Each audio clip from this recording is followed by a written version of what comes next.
We're going to get started here in a matter of moments.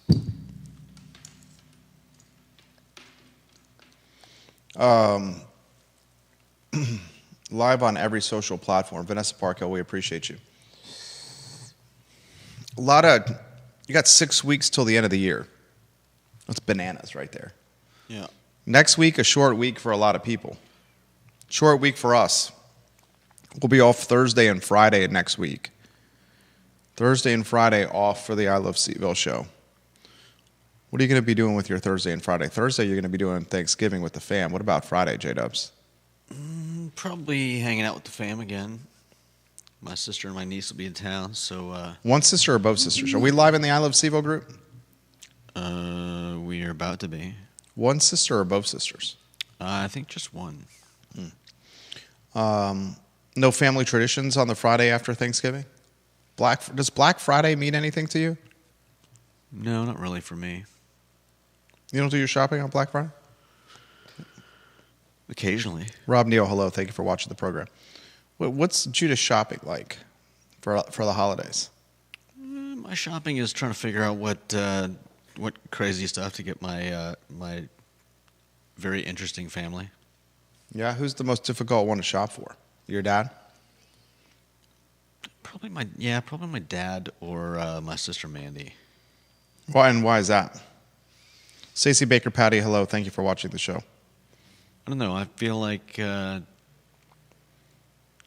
they're two people that just, when they need something, they get it, and so there's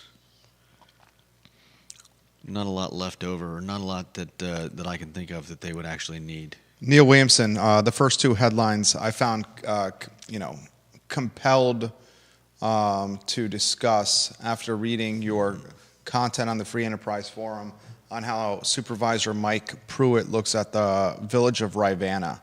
The village of Rivanna, of course, in Keswick. Are we live in the I Love Seaville group? I'm not seeing us live there, J-Dubs. Doesn't seem to be taken quite yet. Okay, I want to make sure we're live over there. If you're on Twitter and watching the program, give the show a retweet for us. I want to ask you this question, viewers and listeners. Why has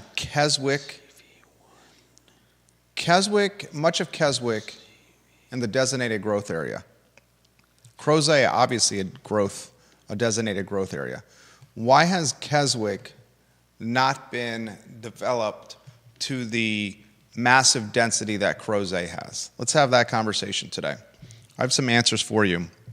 Answers the community may not like. Someone get Mike Pruitt in the mix, Supervisor Mike Pruitt. We'll talk about some of the comments he made on the dais. Like and share the show. We live on LinkedIn there, J-Dubs? Let's see. I want you to get that group up because I really want to tag everyone, click everyone in the tag, and rile some people up. I enjoy doing that. LinkedIn is up. We're live on LinkedIn. We're live on Twitter. We're live on YouTube. Going live to 15 social media channels as we speak. I want to talk about Ting firing 42% of their workforce and what the implications are for Charlottesville. Well, I guess it's not going to be the Ting Pavilion. They're not going to renew that contract. How about that for an implication? It's not going to be the Ting Pavilion. That's an interesting. I've heard people say that they would love to get that get the sponsorship of that. Is it going to be? It could be the I Love Seaville Pavilion. The I Love Seaville Pavilion over there. That'd be nice.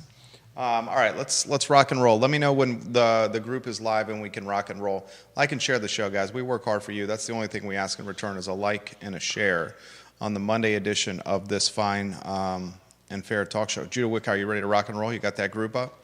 Nope. All right, get the group up when you can here. Let's start the program so we're not holding it up any longer. And then let me know when the group is live because I really want to make sure I tag everyone on there so I can rile some people up over there. Quiet on the set.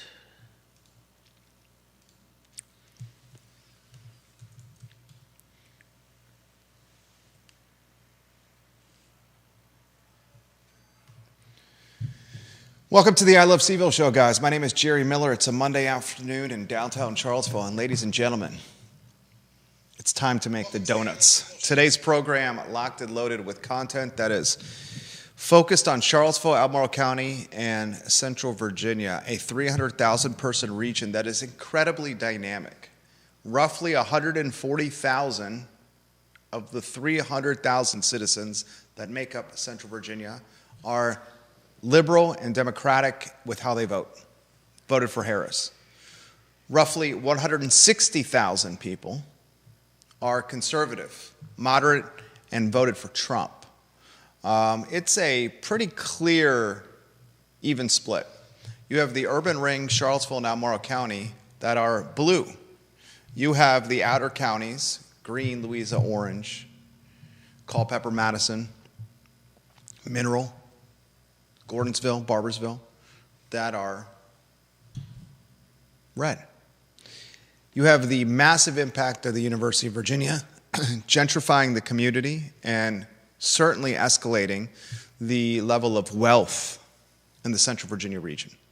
You have Charlottesville and Albemarle County that in some ways feel like they are more influential and or significant with their needs when compared to the outer counties. Is it right? No, it's not right. Does that how Charlottesville and Albemarle County feel, taxpayers and citizens, that their needs, their wants, their influences, what they say is more significant than some of the outer counties? Yes, a large portion of those in Central Virginia feel their position in Charlottesville and Albemarle County, and I'm not saying it's right, but a large portion do, is more influential and significant in the region in totality. As a result, you have this melting pot of nuance and ideology, ideas of conflict, of different thought that creates a lot of compelling content for someone who likes to create content, yours truly. And on today's show, I'm going to ask you guys a lot of questions. I'm going to ask you, why is Keswick and much of the village of Rivanna a designated growth area that has very little growth? And then I'm going to compare and contrast the village of Rivanna and its very little growth, despite being a designated growth area, with Crozet. I've been in this community for 24 plus years, just celebrated my 24-year anniversary. I believe that was in like August 25th when I arrived as a first year at the University of Virginia, Dabney 101, old dorms of UVA. A first year that was looking for more mischief and trouble than study and academics. And I remember as a first year that this community really didn't head anywhere besides the urban ring.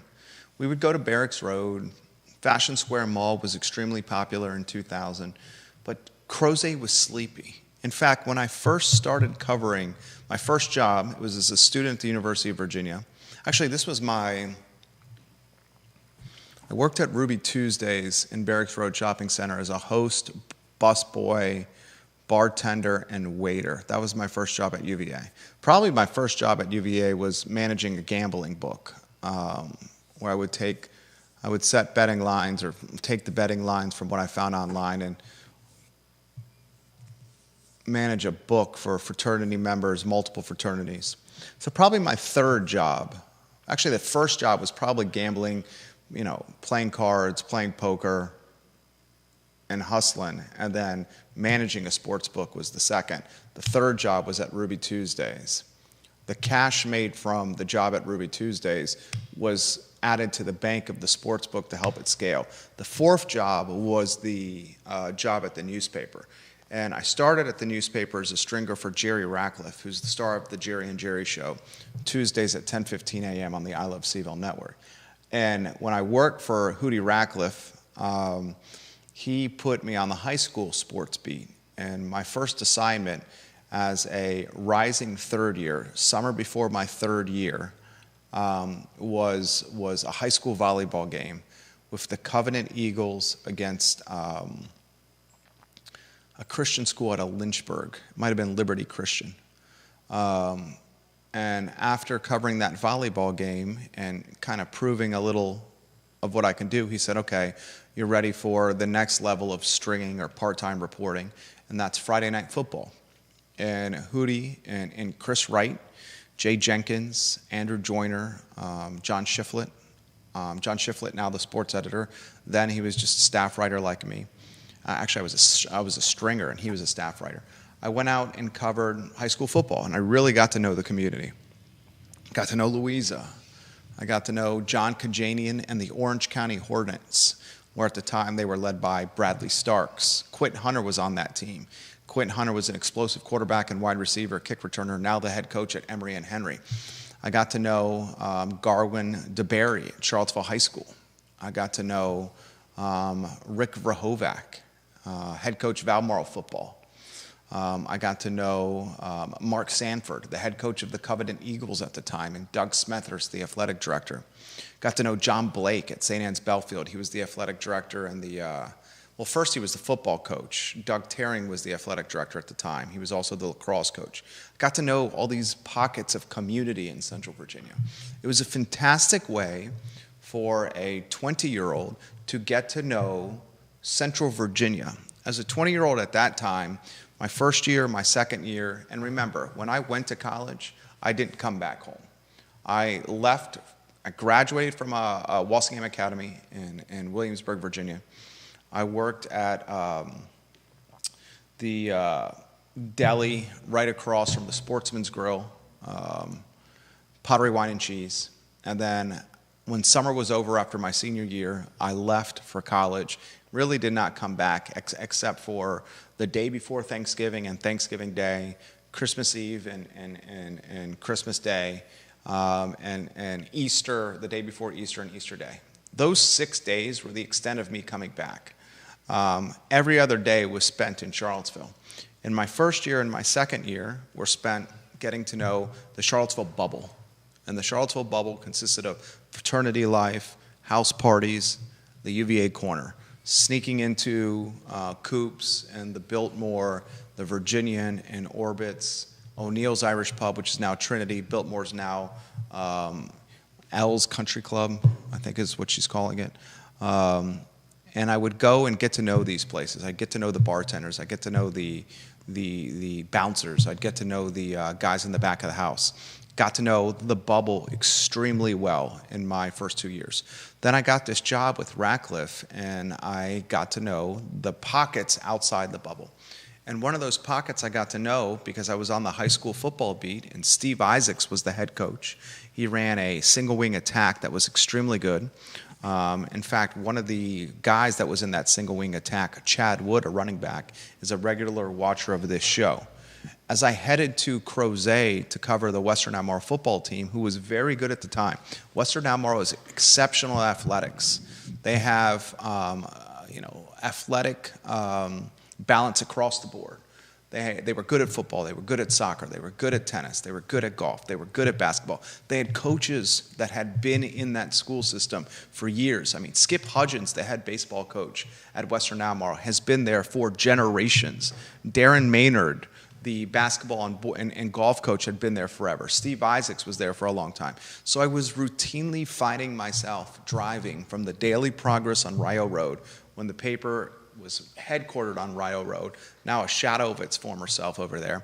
And I would get in this little Pontiac Sunfire of mine, and I would drive to Crozet. And when I made that trip, either taking the interstate over or taking the long way down Ivy Road to what's that 240, 250 split, I found that Crozet was so sleepy. I thought, I'm like, look at all this grass, look at all this land, look at all this undeveloped territory. There was no old trail.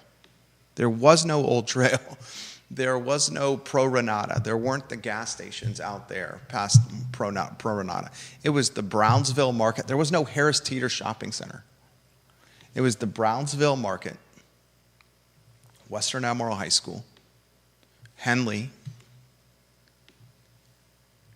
That's about it. Ivy Elementary was still Meriwether Lewis. There weren't any name changes. When the Western Albemarle football team was looking for something to do, the fans, prior to the game, they were going to the Brownsville Market and getting chicken and tailgating over there. And then they'd bring some of the beer and wine that they purchased, the fried chicken that they bought, and they set up a tailgate in the parking lot at Western Albemarle. The thing to do on a Friday night in 2002, excuse me, in 2002, the thing to do on a Friday night in Crozet was to watch Steve Isaacs' single wing attack slice and dice the Jefferson District and make a push deep in the regional and state playoffs. I realized then that something with Crozet had charm and appeal, the base of the Blue Ridge Mountains. It was young and dumb, and well, I'll leave it at that. Keep this as PG-13 show. And I realized then that this community was primed for something that was going to be significant. I just had no idea what it was because I was 20 years old, almost 21 years old, maybe 21 at the time. And what eventually happened was you saw Crozet, Virginia develop into something that I don't think anyone even anticipated 20 years ago. 20 years ago, when the Friday night thing to do in Crozet was to watch a football team, high school, in the Jefferson District, a bunch of white boys try to compete with limited athleticism, but well-coached white boys that understood their system and how to execute it. And they won, and they won, and they captivated the Crozet crazies. That's what happened. No one 20 years ago ever thought Crozet would look like what it is today. And today, what you see is some of the most significant density in Central Virginia.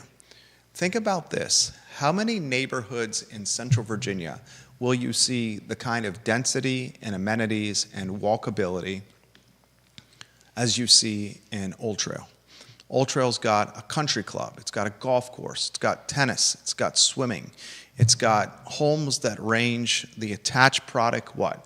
From $800,000, the detached product, some of that's probably sniffing $2 million. You have lots that are post stamps that are homes that are home to $1 million plus single family detached homes. You have restaurants, you have an ACAC out there, you have nightlife. You have it in a position that's directly across from a high school and adjacent to a middle school and an elementary school. It's as unique of a neighborhood as you will find in Central Virginia. I sincerely am asking you this question. Think about what Old Trail has and give me another neighborhood that has the connectivity, walkability, amenity, proximity to schools, density that Old Trail has. I sincerely am asking that question. Maybe you point to Forest Lakes. Forest Lakes doesn't have a golf course. There's no country club at Forest Lakes. There's no high school right next to Forest Lakes. No high school next to Forest Lakes. It does have some nightlife, but I would be hesitant to walk to some of that nightlife from Forest Lakes. You're playing Frogger and risking your life. Old Trail, you can do it. We saw Old Trail. Was it the Jessup family that owned the dirt out there in Crozet? The folks behind Pepsi Cola bottling of Central Virginia. The Jessup family had a lion's share of real estate in Charlottesville and Albemarle County that they've slowly divested themselves of. In fact, friends of the program, people I admire and respect, Jenny Stoner and Johnny Pritzloff have made a nice little purchase of some of that Jessup held real estate commercial in Charlottesville City. Crozet and Old Trail was eyed as a designated growth area. In the old garden Crozet, I don't think ever anticipated 20 years ago it would be what Crozet is today. And what it is today is either, depending on how you view the glass, whether half full or half empty. Some would view the glass as being a development success story. They would say Crozet went from grass and sleepy and no tax base and nothing to do and not much besides cows and beautiful landscape at the base of the Blue Ridge to $1 million plus homes, restaurants, and basically its own community. You can live in Crozet and not have to leave Crozet for anything. That was not the case 20 years ago. You had an IGA grocery store, but if you wanted some nightlife and some entertainment, you were leaving Crozet and heading to Albemarle or the city of Charlottesville. Today, you don't have to leave at all. If you're a glasses half full kind of person, you see Crozet and being like, this was a density development success story. If you're a glasses half empty kind of person, and maybe that's not even fair for the folks that are opposed to what's happening to Crozet. I will not call them glasses half empty. I will say maybe resistant to change. If you're resistant to change, you'll see Crozet as a policy and development failure. You will see the old guard pushed out. You will highlight traffic and quality of life issues that are tied to overcrowded schools, tied to every piece of real estate in Crozet developed to its absolute capacity, and more continues to happen. More development continues to happen. There is a large portion, and I'm talking the many-generation family of Crozet, that have been gentrified out of the community. Crozet 20 years ago was a very blue-collar. It had a country boy and country gal element to it. Lifted F-150s, lifted Silverados, country music, Garth Brooks and Tim McGraw blazing, Bud Heavies, Beast Lights, Natty Lights being pounded, Friday night football, almost like this West Texas feel to it, Varsity Blues or Friday Night Lights. Today, Crozet, no lifted Silverados, lifted F-150s, Bud Heavies, and Garth Brooks. Instead, what do you got? You got 5 Series BMWs, Mercedes-Benz, Land Rovers, Porsches, $1 million plus houses on a 0.15 acre parcel. Schools that have been branded as Stab West. An athletic department still incredibly talented. But now a makeup not of those country boys, but instead of the country boys, the blue collar, the farm strong, as Steve Isaacs liked to call it. Today it's the young men and young women that are from the homes that are well above the $124,200 family median household income, according to HUD. And I'm going to make this tie with Crozet on today's talk show. And Judah, we'll give some love to Charlottesville Sanitary Supply. Let me know when the Facebook group is up and running, if you could give me a thumbs up on that. 60 years in business, Charlottesville Sanitary Supply is a 3-generation business. The torch being passed from John Vermillion to Andrew Vermillion on East High Street. Charlottesville Sanitary Supply, a trusted name in the game. I want to compare and contrast Crozet to Keswick. Keswick, a designated growth area. And Mike Pruitt, Albemarle County Board of Supervisors, said this about the village of Rivanna, which, as Neil Williamson highlighted on the Free Enterprise Forum, includes my former stomping grounds, our former neighborhood, the Glenmore gated community. Pruitt says, I talk to my residents very often, and I want to say directly that the village of Rivanna is by all accounts a policy failure. It should not exist. It represents some really catastrophic planning decisions that this board, once upon a time, that also, like, I do not think it is unfair to say, to speak to some racial and class animus that might have been held at certain place and time, that this is where we decided to plan a brand new community of a certain type. Basically, Pruitt is saying that the village of Rivanna is... And Keswick and much of the Keswick area was created by policymakers and Albemarle County elected officials to be a white, wealthy playground. That's what he's saying. He is saying the village of Rivanna, Keswick and Glenmore, was influenced by policymakers and decision makers to be a stomping ground for the ultra-rich. And why these two areas can be compared and contrasted is because they are designated growth areas in very close proximity to the urban ring. And in this 20-year period of time, let's go 2004 to 2024, you've seen Crozet and Keswick go in the complete opposite direction of development and how the areas are managed by stakeholders. And stakeholders are not just elected officials. And interestingly, in 2025, 3 spots on the Board of Supervisors are coming up for re-election. What is that? Judah Galloway, McKeel, and Jim Andrews on the Board of Supervisors, 2 on City Council. Are we up and running on the group? I'm still trying to work it out. All right, Judah's getting us up on the group here. I want to have this open-ended discussion with you guys. Why have these 2 areas that are very close proximity to Albemarle County's heart and the city of Charlottesville and the urban ring?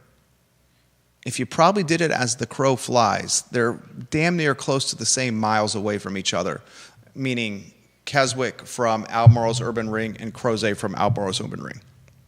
Why have they gone the direction or the tail or the path of 2 completely different entities? I would say it's because of the following, and get ready and buckle up for this. When Crozet was developed, you had a family, initially the Bates family, and then the torch was passed after the Bates family perhaps didn't develop it like they should, have a level of interest over the Board of Supervisors that was significant, that was focused on creating lots in a massive subdivision in Old Trail and putting as many homes on there as possible. And at the time, Crozet was very blue-collar, was very perhaps as not as organized as perhaps they probably should have been, was perhaps not as nuanced as their Keswick counterpart, maybe not as focused on the project that was happening before them development.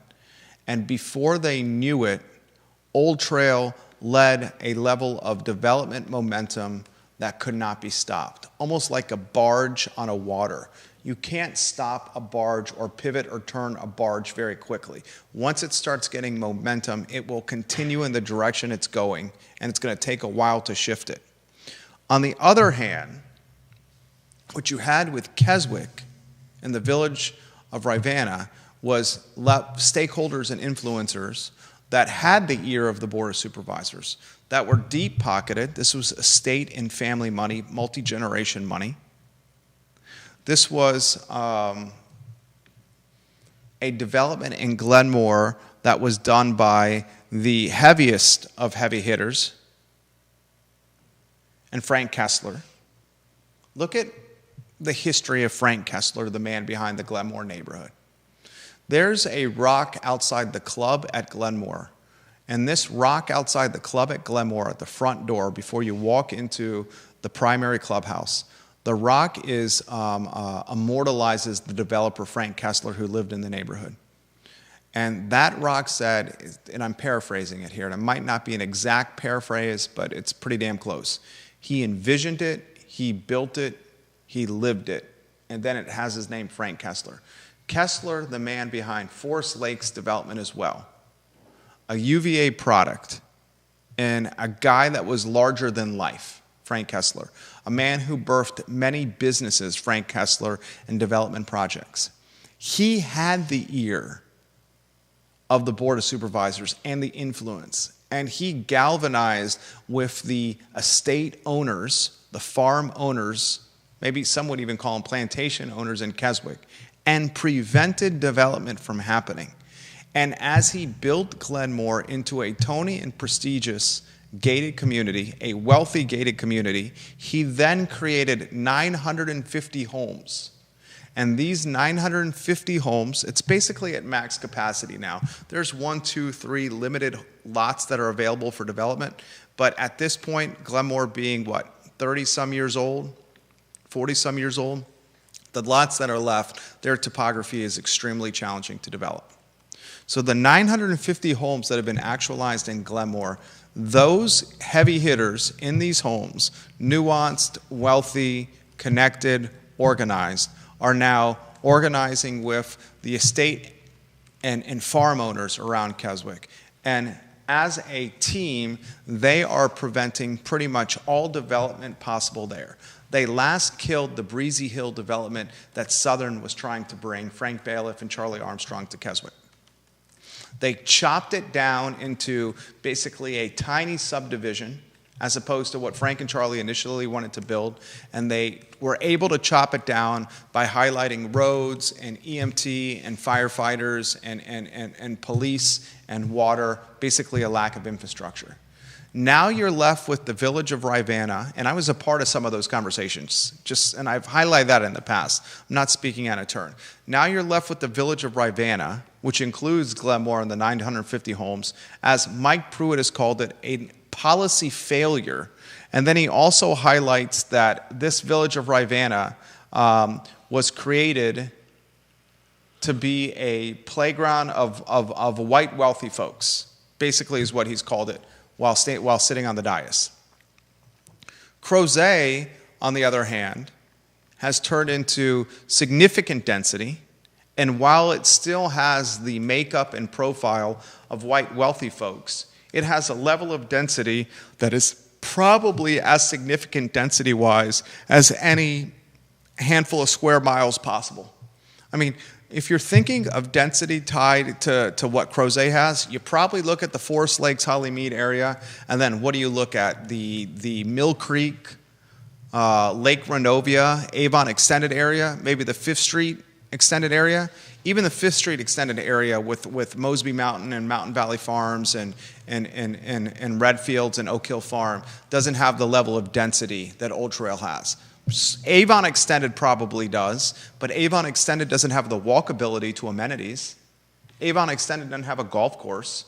Avon Extended doesn't have restaurants that you can walk to. If you're crossing Avon Extended by foot, you're risking your life there.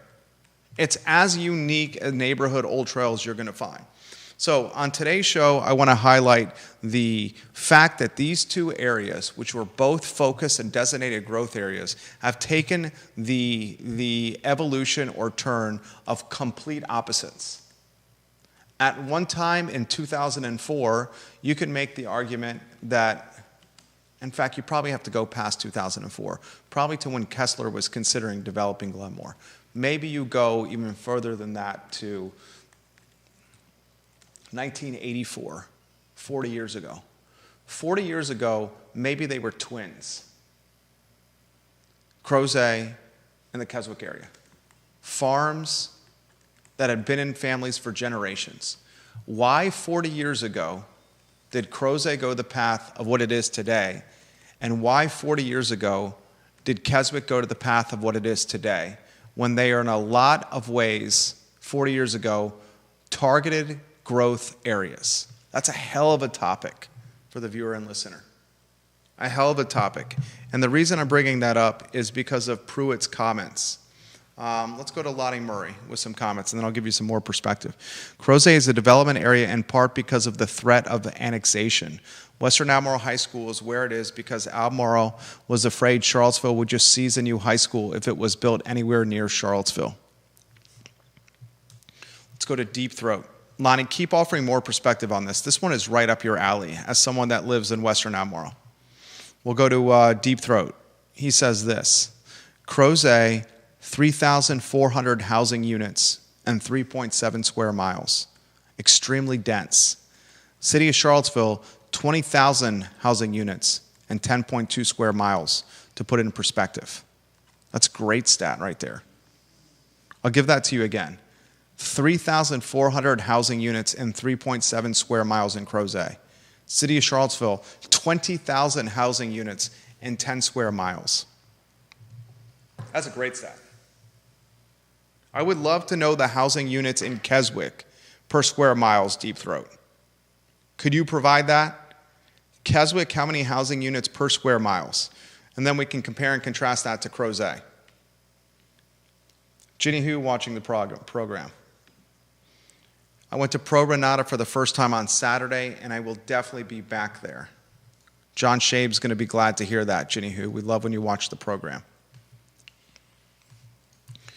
When I was in 2004 going to these high school games as a 20-year-old, as a 21-year-old, everyone was talking then that the schools were phenomenal. Everyone was talking then. When I was going in to Monticello High School to cover these games, a lot of the kids that were at Monticello High School, which is down 5th Street and Avon Extended, were kids from the Keswick area. The kids from the Keswick area were either going to St. Anne's or Covenant or Monticello. And when I was going then to cover these games, the conversation was not about how great the school was. And I'm not trying to throw shade on Monticello at all.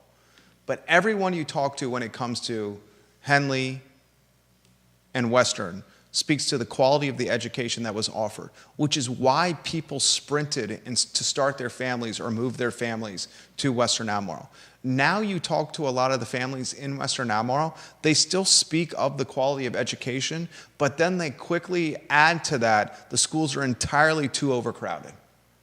And it will get to the point where the schools become so overcrowded that the education will suffer. And I think we may be approaching that point, depending the family that you talk to. I was at a cocktail event on a Saturday night, and some of this came up. And as the event, got deeper in the hour, the initial conversation and the conversation at the end were very different because of a little liquid courage. You talk to some folks and they'll say it has already started to suffer. And then I'll also add this. What is left for, the group's not going to get up today.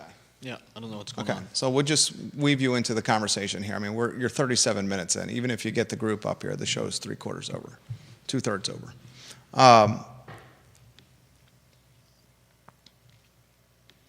I'll even add this. What is left to do with Crozet? What more can be done? What more density can be done there? Are we not at the point of let's pump the brakes here? I mean, you can't ramrod anything else into the mix. And you're certainly not going to ramrod anything in the mix in the Keswick area because the community's not going to allow it. John Blair's got some comments here. Here's something that your listeners may not know. Western Albemarle was in the Valley District until the mid-1990s. They used to play the Stanton Harrisonburg schools in the 80s and 90s. There were years in the 80s when they did not play Charlottesville High School in football. It was very much more Valley-centered than Charlottesville in the 70s, 80s, and 90s. He also says it's interesting that Pro Granada is looking towards the Valley from Crozet. Maybe that part of the county is starting to look back towards the Valley than Charlottesville. I'll add to that. When I first started covering Western Albemarle High School in 2002, when Steve Isaacs was the head coach there, one of Western's primary rivals was the Waynesboro Little Giants, which was a legacy rival of when it was focused on competing in the Shenandoah Valley. When I first covered Western Albemarle in 2002, Western Albemarle, the football team, identified character-wise and its brand of football, this smash-mouth, run-oriented, Brian Leskinek, Chad Woods, single-wing type of attack of football. It identified with being the farm boys, beating the farm boys from the Valley. It was not identifying its stuff with like the athlete-centered football that you would see at Albemarle or at Charlottesville High School. It could not match up athlete-wise with Albemarle and Charlottesville High School. It did not have that makeup of athlete. It had farm boys on the team. Then you saw, with Western Albemarle, you almost saw a transition from the single wing to when Hunter Price was calling the shots, and it became more of an air raid type of offense with Mark Jordan as the quarterback. John Freeman, the voice of the Cavaliers, played at Western Albemarle and was a standout football player. He was a safety on that football program. You saw the football team at Western evolve with its makeup almost as the community evolved.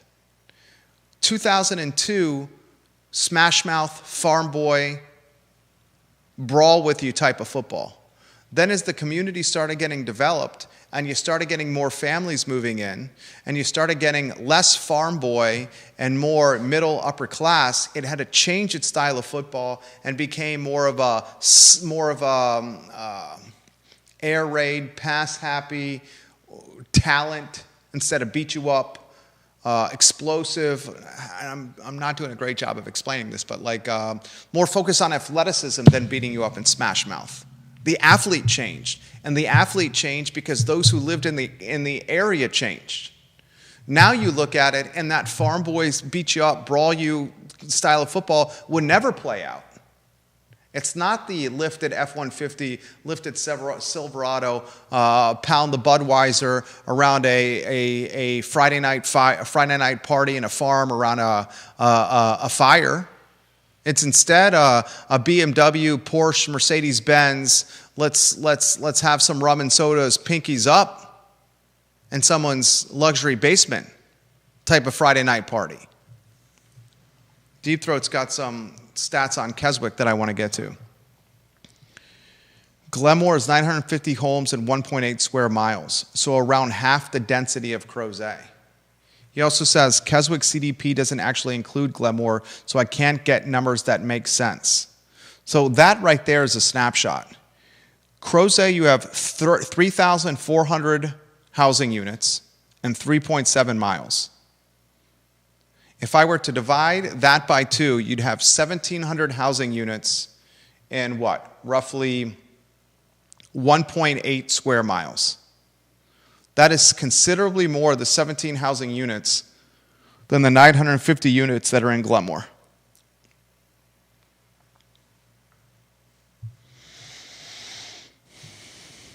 Pruitt highlighted this from the Board of Supervisors, calling this growth area a policy failure.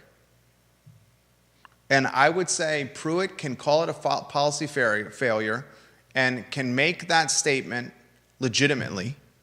Legitimately, he can make that statement because it was a designated growth area. I would add to that policy failure statement by saying it was a policy failure because it was intended to be a policy failure. It was intended to be a policy failure by the folks that developed Crozet and the surrounding community. When the Rivanna Village, the neighborhood right outside Glenmore, came to market, the Rivanna Village neighborhood right outside Glenmore is dense in its subdivision. Homes on small lots, similar to Old Trail. That got significant resistance from Glenmore. Breezy Hill, significant resistance. The intention of policy failure was the plan all along by the organized residents who have created no density or limited density in ways that no other area in Central Virginia has done. I'll rephrase. No other area in Albemarle County has done. You have significant folks that are against density and development in Fluvanna County. But in Albemarle County, I can make a confident statement that in Albemarle County, you will not find a small pocket of 950 to say 1,200 homes that have limited development more than what you have seen in the village of Rivanna. And depending on how you look at it, glass is half full, glass is half empty, people will pound their chests and say, that's right, Jerry, or the Pruitts of the world will pound the dais and say, that's a policy failure and a direct reflection of a class and racial system, depending on what side of the fence you're on. I know this is in your bailiwick here, J-Dubs, but if there's anything you want to add, please do. Kevin Higgins has some comments that I'm going to get to. Lonnie Murray, who lives this, Kevin does as well in Greenwood. Lonnie lives this, says, Sports as Western has moved away from football. We've got nationally ranked swimming and lacrosse teams. The cross-country team has always been a leader in the state. Western Albemarle even had a swimmer in the Olympics. Why do we think that Western has moved away from football success? I know that answer. Western has moved away from football success because it's no longer the roster of farm boys. And it's now the roster of million-plus homes and what comes with it. And what comes with the million-plus homes are the success in the tennis, the lacrosse, swimming, success in the sports where you need financial investment, significant financial investment. Golf, it's almost become in a lot of ways the profile of a private school. Fascinating. Kevin Higgins says Miller School Road is next. You just watch. It's mostly open farms with thousands of open acres. Look at Yancey Lumber Property and Misty Mountain Campground. We haven't seen anything yet. Get ready, Crozet. Then he says Greenwood, which he lives, is going to be also in the microscope of development. The development that is happening in the Crozet area is relentless. And the development that's happening in the Keswick area is non-existent. And 40 years ago, both development areas were twins. They were twins. Family farms. Think about it. Family farms. But one development leader in Crozet, Jessups and Bates, and one developed leader in Keswick, Kessler and what he did with Glenmore, took different paths of development and utilized their clout and influence at the time to shape what those areas would become. And today they are no longer twins, but polar opposites. Mm-hmm. Fascinating. All right, start of the program here. I want to get to some other topics on today's show. I want to get to the most significant development project of late in the city of Charlottesville. And the reason why I want to bring this up is tomorrow, as you're rotating the lower thirds and put yourself on a two-shot, tomorrow before the Board of Architectural Review, Jeff Levine of Heirloom Development is going to talk about the Violent Crown movie theater and what could be an apartment tower at the Violent Crown movie theater. He's going through the early stages of materializing this project, make it come to reality. He wants, if he has his druthers, a 184-foot apartment building with 200 and some units on there, right? How is that going to shrink the overall size of the units? I don't follow what you're saying. Well, normally 180 feet for a building would have 13 floors, right? He wants to raise the height so I can put more apartments in there. He wants to raise the number of floors. He wants to put more apartments in there, yeah. The reason he's going to make it... I haven't read anything about raising the actual height. You should read infocville.com. That clearly outlines what he's trying to do. In fact, I can read it here for you. He wants to put more apartments in there. Yeah. And why he wants to put more apartments in there is because he wants to make more money. This is on InfoCivo, which is one of Sean Tubbs' brands. Heirloom Development has a contract to purchase the property if they can get approval for a new building. The new development code allows up to 10 stories by right or 142 feet. If a bonus provision is not taken, if additional affordable units are provided, the structure can be as high as 13 stories or 184 feet. He wants to go to 18 stories. And why he wants to go from 13 stories to 18 stories is because he wants to get more apartments in there. And he wants to get more apartments in there because he wants to make more money.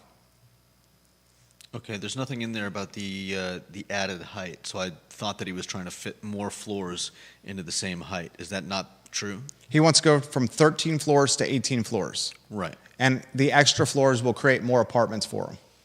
Yeah, I get that. That's what he's trying to do there, is create more apartments so he can make more money. I know. Yeah, which part am I not explaining well? You're not answering the question about the overall height. Is there anything in there about how the height is going to change, or just the fact that he wants to add more floors? Yeah, the 184 feet creates more apartments. I thought that was already the cap. Yeah, he wants to go from 142 to 184 feet. Okay, gotcha, understood. Yeah, and the extra 184 feet is going to give him more apartments in there. He wants more apartments in this spot. Okay. You see what I'm saying? Yeah, okay. I don't think I'd heard the 142 number before. So that was what was tripping me up. Okay. So read infocville.com. This has got a very good story on this. All right. This got me thinking of what is the most significant development project in the city of Charlottesville of late? That's a question for you. What's the most significant development project? Yeah. Well, in Seaville, is there one? I mean, that's not even really potential right now. That one is, we don't even know how long the lease is going to hold out for Violet Crown. Most significant development project of late in the city of Charlottesville. There's been development projects of late. You could point to what's happened with Dairy Market, where it used to be the Monticello Dairy, where it used to be home to McGrady's Irish Pub, where it used to be home to the Splat House, Sharky's, a Latin grocery, to now a food hall and 2,500 a month apartments. The most significant development project of late, you can point to what Jeff Levine did on West Main Street, where he converted the Blue Moon Diner building. Yeah. That's a significant one. Most significant development project of late, as Deep Throat says, you can point to the Verve. You can point to Corn Capshaw's The Flats, where Mexicali is located, the old World of Beer spot. You can point to the Standard across the street. What I find interesting of both the Flats and the Standard across the street is they have struggled mightily to rent their storefront levels. Yeah. Outside of Potbellies at the Standard, the sandwich shop, those storefronts have been vacant since they built those projects. Could it be because there's nothing there? I mean, The I reason know those there's nothing storefronts have struggled is because, and I think Mexicali is changing this. It's busy, it's got traffic, it's got a brand, it's building a reputation. But those storefronts at the Flats and at the Standard have struggled because they're in this purgatory. Yeah. They're in the purgatory that's between the corner and the downtown mall Yeah. and what that area is, And right by the bridge. right? I had a conversation with the folks that are managing is it the Elysian? We just put a plan together for them. The Elysian on Stonefield, the apartments. Oh, the Elysian? Elysian, is that how we say it? Elysian, yeah. Elysian? You're talking a third of capacity there. Mm-hmm. At Stonefield, with amenities within walking distance. Mm-hmm. 2/3 empty. We've talked with their leadership team, their leasing team. Yeah. 2/3 empty. Think about that, ladies and gentlemen. Which is crazy when we have a housing shortage. But the argument has been made on this talk show and by viewers and listeners on this show, do we have a multifamily shortage? Yeah. Do we have a single-family detached shortage, or do we have a multifamily shortage, or do we have a housing shortage in totality? Many have argued on this show, yours truly, John Blair, Deep Throat have argued, that the shortage we have is tied to single-family detached housing and not luxury apartments. Yeah. Livable Charlottesville, the urbanist advocacy group, says any housing of any kind is good. But is any housing of any kind actually good when that housing sits vacant? Right. You have 2/3 of a luxury building within walking distance of half a dozen to a dozen restaurants and bars and a movie theater in one of the best shopping districts. 2/3 of that apartment tower, we've been told the most expensive price per square foot in the Commonwealth of Virginia for apartments is what we've been told. Yeah. 2/3 of it's empty. Mm-hmm. Do we have a multifamily glut? Why, when I was looking to purchase, when I was kicking the tires and looking to purchase the portfolio of East High Street, Okay. went to multiple local banks to look to buy this. One of the local banks, Fulton, said, we're not lending on anything that is over 3 units right now. We have too much multifamily. Too much paper we're carrying for multifamily right now. We're not lending for multifamily. Yeah. Do we have a multifamily glut? It seems that way. So I said the most significant development projects of late. Think about the ones we've outlined. The Verve apartments. Yeah. What Jeff Levine did by Blue Moon Diner apartments. Chris Henry, Dairy Market apartments. The Flat, the flats apartments, the standard apartments, all the same product type. Yeah. If more apartments come to market, does that really stabilize pricing? Not if no one's using it. Not if no one's using it. Because the theory is if you can afford, what was the prices? We saw this at the Elysian. Elysian? Elysian. What was the prices at those? We're going to offer our commentary we're going to offer this with analysis and without commentary on this one. Because we would love to work and help them. They have a quality product here. They have 1 and 2 and 3 bedrooms. I think it's fantastic product type that they're bringing to market. Their 1-bedroom studio is it like 25 or 26? Yeah. At that number. It's what they're asking. 25 or 2,600. I better be getting a daily massage for that. You can walk to Burton's. Yeah.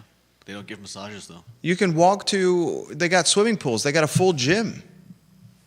You got Stonefield. You could walk to all those shops and restaurants. Yeah. My point is this. The most significant development projects of late in the city of Charlottesville have all been apartment towers. Yeah. And here we have a guy talking about an apartment tower tomorrow in the Board of Architectural Review. He's also talking about a hotel. Does it seem like such a good idea after the discussion we just had? I'll follow up with you with that. If you're Jeff Levine, do you consider pausing and pumping the brakes with the uncertainty of the NZO? Or do you say, I'm going to try to lock everything in now before Judge Worrell gets involved and potentially changes it? So if... This is what he's going to ask. This is the question he's going to ask. If the NZO gets shot to pieces by Judge Worrell, if someone locks it in right now, are they grandfathered in with what existed today? I'm just curious if the NZO gets knocked down, do we go straight back to where we were before? I don't think we would go straight back to where we were before, but it goes into a phase where they start doing more research on it, figuring out how to change it. Is that what happens? Who knows? Oh, man. And wouldn't that uncertainty scare the bejeebus out of you when you have a $180 million building that you're trying to build? Definitely. I mean, it's not like you want to start something that's going to get stopped midway through. I don't think it would be stopped midway through. You don't think they would stop it? Once construction started? If something was no longer under code? No.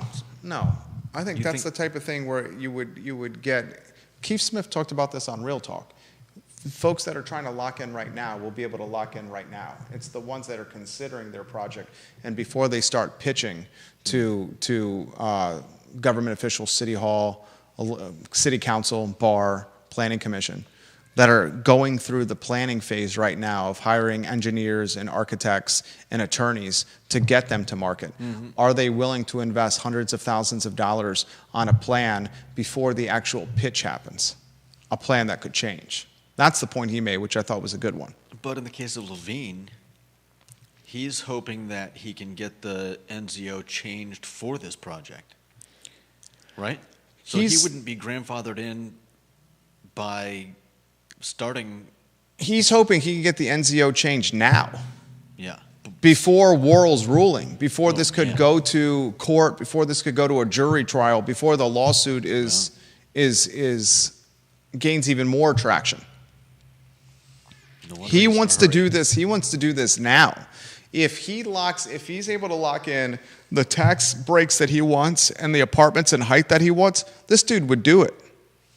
So my question still stands, though. Is that still a good idea? Is he going to end up in the same boat as the Elysians and sitting on a 184-foot tall, 18-story monstrosity on the downtown mall that's only 1/3 filled? That's a great question. It's a great question. How much does he lose in that case? That's a great question.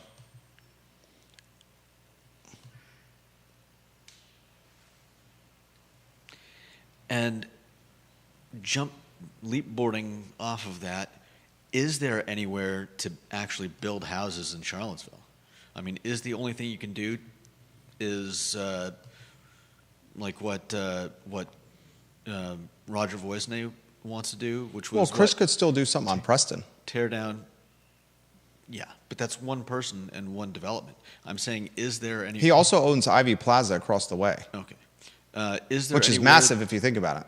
Is there any way to build housing besides tearing out a house and trying to put like 3 or 4 or 6 units in there? You got Ix Park, that's for sale. That's a massive amount of dirt. What's that, 17 acres? Yeah. I've called Ix Park the most valuable underdeveloped piece of property in the city. I mean, how much longer does the city of Charlottesville store its heavy equipment in the Star Hill neighborhood at the city yard? Significant acreage right in the heartbeat of the city. Yeah. When does the city have the common sense to form a JV with Albemarle County to store their heavy equipment not there and allow development to happen there? I mean, that's like saying I'm going to store my my backhoes and my tractor trailers and my dump trucks on the 50-yard line at Scott Stadium or on the rotunda or on the lawn. That's what the city's doing. Let's store all our heavy equipment in the Star Hill neighborhood, a neighborhood that's marginalized and gentrifying quickly. So there's still a lot of development that needs to happen that doesn't involve teardown. Yeah. But Ludwig and Allen are asking too much for Ix. The city's not going to move its heavy equipment anytime soon. The Kim's Market IGA just sold. Anthony's now calling the shots over there, Woodard. Mm-hmm. He's trying to figure out the grocery store. That hasn't gained any traction lately. Yeah. Think about that. $500 a square foot to build a box for a grocery store, but you need somebody to operate it. Yeah. Tuesday, tomorrow is something. I want to see how Levine responds. I want to see how the city responds. And I want to see if this new, the turn of events that we talked about Friday with Worrell allowing 2 of the 4 counts to move forward to the evidence gathering stage, how that impacts this process as well, or if it impacts it at all. Yeah. That's something to follow. The next thing I want to follow on the show is you're rotating the headlines. 2 pieces of content that need to get out before we close the program. Colette Sheehy has announced her retirement. And ladies and gentlemen, this is a significant heavy hitter at the University of Virginia that's been at the university for 43 years. She's come on the I Love CVille network. 43 years she's been employed by UVA. Sheehy's legacy at the university will be felt for generations to come. She has partnered with colleagues across grounds to do the following: execute the university's capital program, enhance historic preservation efforts in the academical village, and ensure the highest level of maintenance and care of the university's buildings and grounds. She's helped develop ambitious plans to guide the university's comprehensive approach to sustainability, including being carbon neutral by 2030, fossil fuel free by 2050. She's created a roadmap with her colleagues, a framework to construct additional on-ground student housing to support UVA's living and learning community.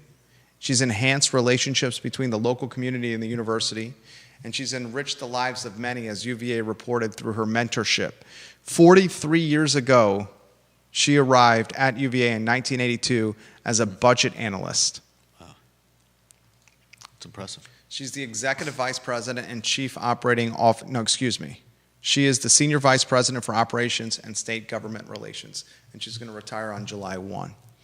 2 other items that I want to talk about as the week goes on. There's 5 spots up for re-election in 2025, 3 in Albemarle County and 2 in the city of Charlottesville. And the discussions are happening now with the people who are considering running for those 5 spots. Do Ned Galloway and Diantha McKeel and Jim Andrews have opposition in 2025 on the Board of Supervisors? Brian Pinkston and Juan Diego Wade running for re-election. Will they have opposition? We should follow that. And then the final topic, which we will talk tomorrow on the Jerry and Jerry show, Tony Elliott's got 2 games left to get bowl eligible. Does he consider benching quarterback Anthony Calandria and allowing Tony Muskett to start for the final 2 games against SMU and Virginia Tech. That'll be a topic of tomorrow's program at 10:15 a.m. with Jerry Ratcliffe. For Judah Wickhauer, my name is Jerry Miller. So long.